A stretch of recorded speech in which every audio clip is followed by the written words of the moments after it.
So is it worth converting your Harbor Freight sandblasting cabinet into a vapor blasting cabinet? Well, let's find out. The first part we have is a thermostat housing, and the second part is an air cover cooler from a Datsun Z car, and it's got a bit of paint and some rust that's forming, and we'll see how well we can get this cleaned up.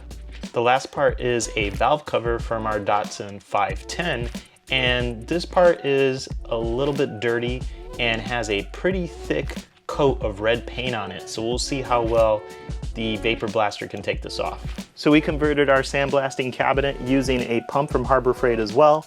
One hose goes to the bottom to mix up the water and the media, and another hose goes to the top that goes into the vapor blaster. Get yourself a bucket, put it in like so.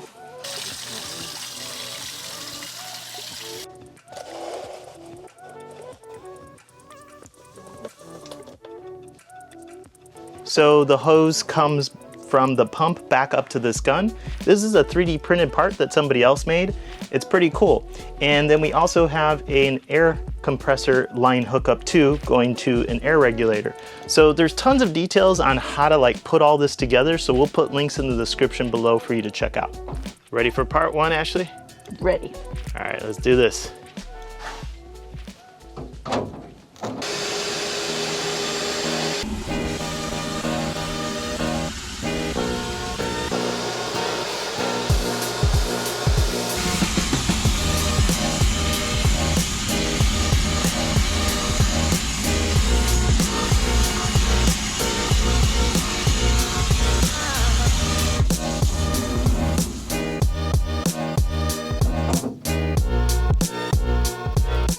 So what do you think, Ashley?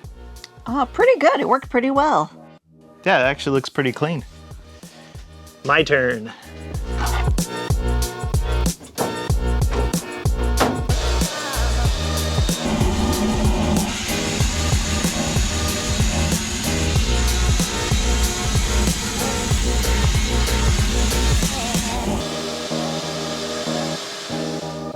Basically, it was working pretty well around the corner here, but as the air compressor kicked on, I basically started losing a lot more power, and it was becoming more difficult to cut through this paint.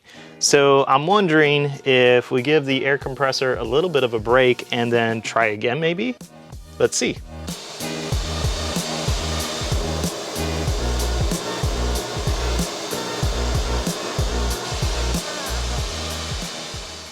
So what do you think's going on? I just don't think it's like we've got enough juice, if you will. Like I'm holding it on one spot for 10 to 15 seconds before it even starts to come off. Yeah, it's definitely struggling. So I think our air compressor is not strong enough. So I don't think it's gonna work on this valve cover because it's got some heavier paint even than this one. So, but we'll just give it a try and see what happens. I'm not optimistic.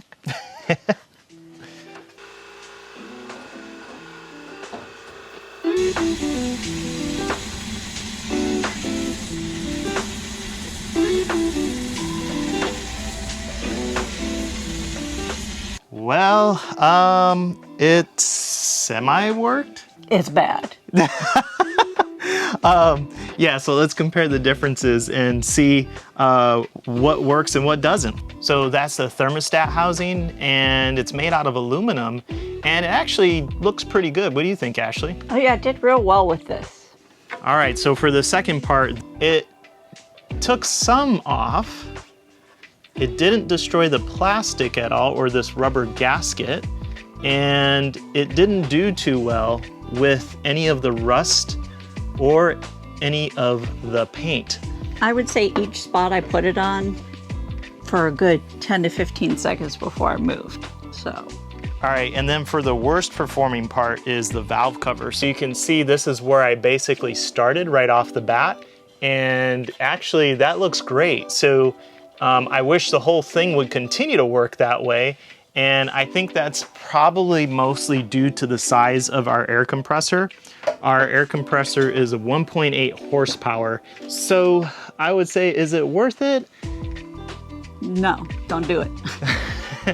Don't do it. I think it depends. So if you're doing something light like this, so light work, this is gonna work okay. You can convert one of these, but if you don't have the right size air compressor, so my guess is we're gonna need 220 volt up to a 5 HP and a larger volume of CFM to move and blast and continue to blast through, because it works for a few seconds, but then once you lose the power and the compressor kicks on, it doesn't really work that well. So depending on what we get, we may need some more space. However, we do have a video in which we show you how to make more room in your garage with a tool wall. So if you're interested in that video, check it out.